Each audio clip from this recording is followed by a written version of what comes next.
Serial input serial output register में हमारे पास ये वेव फॉर्म रिसीव हुई जिसमें अल्टीमेटली हम लोगों को 1 1 1 डेटा जो है वो लोड हो गया हमारे serial input serial output shift register पे। एंड हमें जो सबसे पहला वन था वो क्यू नॉट, ये जो आउटपुट सीरियल आउटपुट जो यूजर को दिख रहा होता है, उधर हमें एक सबसे पहली लीस्ट सिग्निफिकेंट बिट तो रिसीव हो गई है, but we haven't received the rest of the 3 bits yet. उसकी वजह क्योंकि यही एक सीरियल आउटपुट है जहां टर्न बाय टर्न हमें बिट्स रिसीव हो सकती हैं।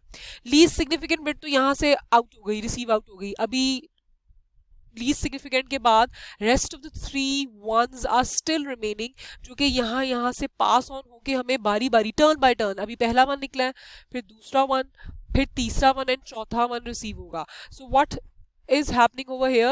To receive the data, all the 4 bits out of the Q naught, the last flip-flop, we need more clock pulses to get all the 4 bits. Now you understand कि serial input serial output shift register में हमें we just required 4 clock pulses to store the data, and we have received the least significant bit, but to gain all the rest of the remaining bits we further need these clock pulses, मतलब हमें negative edge of the clock further चाहिए ताकि हमें turn by turn ये one भी output पे receive हो जाए क्यू नॉट पे, ये वन भी बाहर निकल आए क्यू नॉट से, एंड देन ये वन भी बाहर निकल आए क्यू नॉट से, and then we can say हमें ऑल द 4 बिट्स इस आउटपुट से रिसीव हो गई है। तो सीरियल इनपुट सीरियल आउटपुट की में शिफ्टिंग का प्रोसेस बड़े हमने डिटेल में देखा, बट हमने एक चीज़ ये देख ली है कि it's a little bit slow process. You can observe through the wave form कि अच्छा इस पल्सेस तक अभी सिर्फ लोड हुआ और लीस्ट सिग्निफिकेंट बिट रिसीव हुई है, अभी हमें 4 बिट में से सिर्फ आखिरी वाली bit least significant bit receive हुई है। तो to again do the shifting process and to extract these rest of the 3 bits out of the Q naught, क्योंकि Q naught ही यूजर को दिख रहा होता है, we further need these clock pulses. So it is a little bit slow process. Serial input serial output as compared to the rest of the registers slow process कहलाता है। Next is your serial input parallel output shift register. Serial input parallel output, as the name implies that serially data in होगा and हमें receive parallel output की form में receive होगा। तो you can see कि serially in हम data दे सकते हैं and this Q is connected with this D, but we can extract the bit out of this flip flop. Similarly ये parallelly देखिए हमें रिसीव हो रहा है, सीरियली भी कनेक्टेड है क्योंकि सीरियली इनपुट जा रहा है ना डेटा, सीरियली इनपुट डेटा जा रहा है एंड पैरेलली हम उसको अपनी आउटपुट की साइड पे रिसीव भी कर रहे हैं। इट मींस कि what ever going on is here इधर शिफ्ट होता चला जाएगा और हमें पैरेलली रिसीव भी हो जाएगा। ठीक हो गया। इसकी वेव फॉर्म मैंने आपको शो करवा दी है। This is the clock pulses. Clock pulse हमारी negative edge of the clock पे हम काम कर रहे हैं।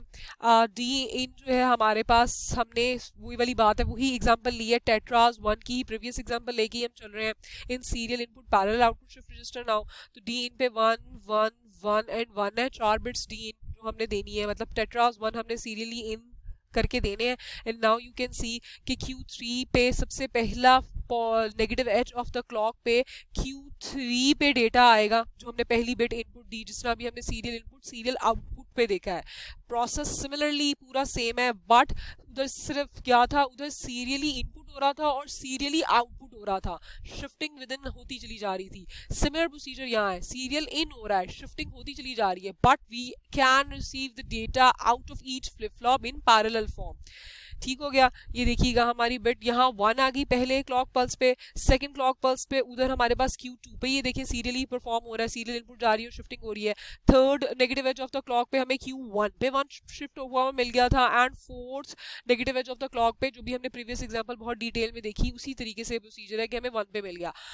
ठीक हो गया, शिफ्टिंग हो गई, सब में शिफ्टिंग हो गई, but what the advantage of this is हमें इस 4 clock pulse, fourth clock pulse के बाद मजीद क्लॉक पल्सेस की जरूरत नहीं है टू एक्सट्रैक्ट द डेटा। उसकी रीजन प्रीवियस एग्जांपल में हमारे पास सीरियली आउटपुट हो रहा था डेटा, यहाँ हम डेटा पैरेलल फॉर्म में आउटपुट में ले सकते हैं। पैरेलल फॉर्म्स कि अगर हमें यहाँ डेटा स्टोर भी हो गया एंड शिफ्टिंग भी हो गई, स्टोरिंग एंड शिफ्टिंग दोनों जब हो गई हमारी, शिफ्टिंग मेजरली है, ये देखिए शिफ्टिंग प्रोसीजर इसमें पूरा शो हुआ है। ठीक है, सीरियली सारा डेटा शिफ्ट हो गया, सीरियली इन हो गया, सीरियली शिफ्ट हो गया, तो हमने अपनी आउटपुट ये देखिए पैरेलल फॉर्म में निकाली हुई हर फ्लिप फ्लॉप पे।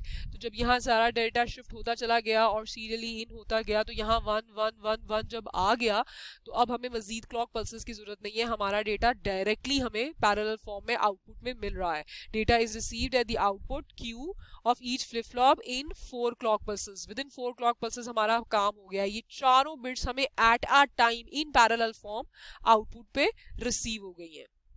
ठीक हो गया।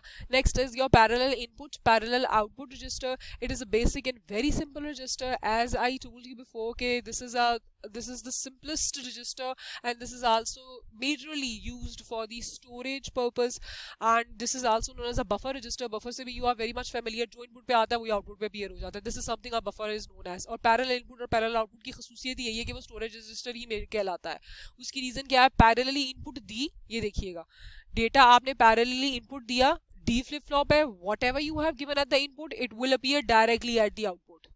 ठीक है, ये डायरेक्टली, अगर मैंने यहाँ 1 दे दिया तो यहाँ 1 आ गया, यहाँ 1 दे दिया, यहाँ 1 आ गया, यहाँ 1 दे दिया, ये 1 रिसीव हो गया, यहाँ 1 दे दिया, तो ऑन दैट 1 क्लॉक पल्स, पहली क्लॉक पल्स में ही, it is the fastest one जो अगर आप ऑब्जर्व करें तो आपको डेटा रिसीव हो जाएगा। तो ये स्टोरेज के तौर पे ही काम करता है। ये देखिएगा मैंने क्लॉक पल्सेस में आपको ये देखिएगा, अब फॉर एग्जांपल ये देखिएगा, पहले में D3 D2 D1 D0 पे हमने जो भी देना है वही on that very spot parallelly हमें डेटा रिसीव हो जाना है। तो 1 0 1 0 दिया, ये देखिएगा first positive edge of the clock पे 1 0 1 0 मिल गया, हमें रिसीव हो गया। अगला D3 D2 D1 D0 पे 0 1 1 0 दिया, ये देखिएगा 0 1 1 0 दिया second edge of the clock पे, तो आउटपुट हमें पैरेलल फॉर्म में मिल रही है, means on that very spot पे हमें जो इनपुट आ रही है वही आउटपुट आ रही है। देयर इज नो, देखिएगा कनेक्शंस भी देखिएगा, there is no shifting required over here, whatever is appearing at D have to appear at this output, whatever is appearing over here has to appear at this output. तो देखिएगा 0 1 1 0 हमें second clock pulse पे receive हो गया, मतलब हमने जो भी इनपुट हम चेंज भी करते जा रहे हैं तो हमें वही सिमिलर इनपुट्स मिलती चली जाएंगी on every trigger of the clock. For example अगर मैंने 1 0 1 0 ही कॉन्स्टेंटली रख लिया तो एवरी क्लॉक पल्स पे मुझे 1 0 1 0 1 0 1 0 ही मिलता चला जाएगा। लेकिन मैंने आपको एवरी क्लॉक पल्स पे डिफरेंट इनपुट कॉम्बिनेशंस दे के ये बात सिर्फ समझाई है कि ये चीज़ प्रोसेस यूँ हो सकती है। ठीक है, अगर यहाँ मैं टेट्राज 1 दे दूँ और उसी को कॉन्स्टेंटली दिए जाऊं तो जितनी मर्जी क्लॉक पल्सेस गुजर जाए, what will appear over here, टेट्राज 1। क्यों? क्योंकि it's a simple D flip flop, whatever appears at D appears at the output, और आप पैरेलल इनपुट फॉर्म में डेटा दे रहे हो, अनपैरेलल मतलब इकट्ठा ही 4 bit as it is receive कर रहे हैं।